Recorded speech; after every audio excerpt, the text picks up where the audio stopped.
What's up again there, guys? Brian here at 3Tier, here to bring you another episode of People's Questions, or I answer all the awesome questions that you guys have sent me over the past week. Before I begin, if my voice sounds a little bit muffled, I'm starting to get a little bit of a cold, so hopefully it doesn't get too serious, in the next couple of days. But we got a pretty standard episode from mostly all regulars, so let's jump right into it with the first question coming from Matt Cruz, and you want to know, who is my favorite DC comic villain? The Joker. I mean, if Batman has to be my favorite hero, then obviously the villain has to be the Joker, so that's easy. Next question comes from Goku-san, and you want to know, can I do Commander Shepard from Mass Effect versus Albert Wesker? No, that's a little bit unbalanced. I don't generally like to mix characters from different franchises. It's really hard to do because both characters operate in different rules. And really, when you really think about it, I think Commander Shepard would have a just catastrophic advantage over Wesker. Wesker's really not that hard to take down. The only thing that Wesker has going for him is speed. He's got speed and super strength. That's about it. I mean, he has a healing factor, but it is somewhat limited. And Shepard has encountered characters like that all throughout all three Mass Effect games, and so I don't think he would really have a hard time dealing with Wesker. I mean, when he's got biotics, he's got all these weapons, he's got shields, he's got the Omni tool. I mean, he would just have a clear advantage over Wesker.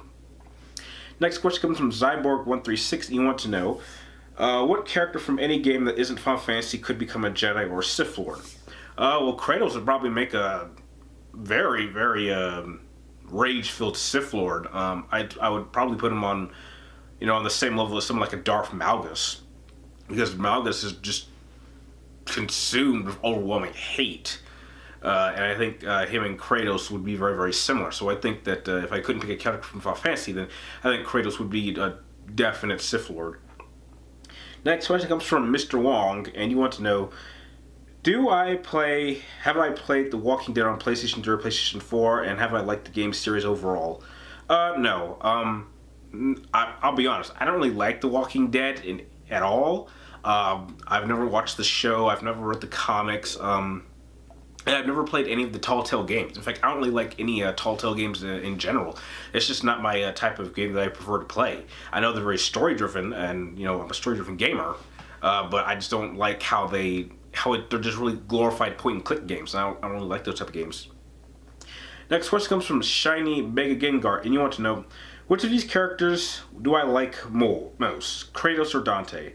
Dante. I think Dante has just more layers to his character. I mean, as cool and badass as Kratos is, he very much is a one-dimensional character. He is just driven by uncontained rage. And we saw what he was like in God of War Ascension when he's really not that angry, and he's really just a kind of an overall boring character. So it seems like when he is not angry, he's really not that interesting. As opposed to someone like Dante, though he has a very cocky personality, there is more to him than that. He does have a heart. He can be very sincere. He can get very, very angry if he gets personal. So I think the fact that Dante has just more layers to his personality and character makes him a much more interesting character, and I like him a bit more for that. Next question comes from JBat, and you want to know, do I think Superman will get a Lego movie similar to the Lego Batman movie? No. Despite how some people might feel, Superman really is not nearly as popular as Batman. No one really likes Superman as much as Batman. And if you really look at the two Lego movies that we do have, which is, the first Lego movie and Lego Batman, Superman's really not in him all that long. I mean, if you go back to the first Lego movie, Batman was a constant character. He was really there throughout the film, while Superman had maybe a few cameos. And I just don't think that's enough for him to be granted his own film. And I just don't think many people would even be interested in a Superman movie, because they're having a hard enough time with the character in the live action films. Warner Brothers just hasn't quite figured out Superman yet. And until that day comes, I just don't see them really risking making a Lego Superman movie.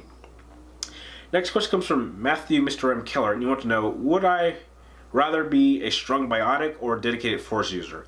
Definitely a dedicated Force user. There's just more you can do with the Force than biotics. The Force is only limited by your own imagination, and there's so many departments of Force users. There's Sense, Alter, and Control.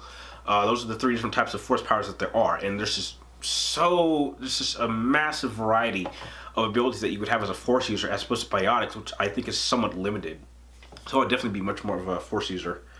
Next question comes from Sentica Scarpino, and you want to know, if Funimation got the rights to Yu-Gi-Oh! Franchise, would I like... Who would I think... Okay, I gotta restart this, because... Okay. If Funimation got the rights to Yu-Gi-Oh! Franchise, who would you think should voice Joey? I don't know. I'm not a voice director. I don't know how to pick out voices. Whoever they pick, they pick. I mean, just keep the same guy that's been doing the voice of Joey all these years. I mean, I personally don't have a problem with that Brooklyn accent. Next question comes from mate Ladybug012, and you want to know, if Cole and Delson teamed up, do you think they could take down Galen Merrick?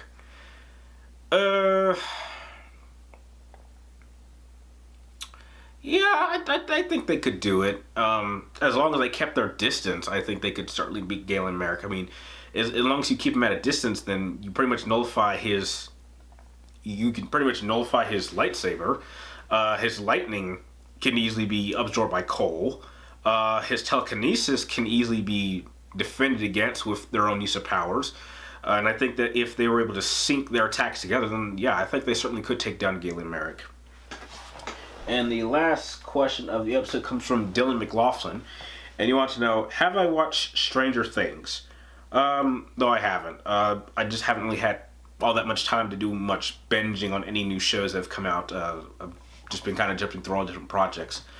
And with that, those are all the questions that you guys sent for this episode. I'd like to thank all of you guys for making this episode possible. If you guys have any more questions you'd like me to answer in next week's episode, you should have to type them in the comments down below. But make sure you get them into me before next Wednesday, before I start filming this.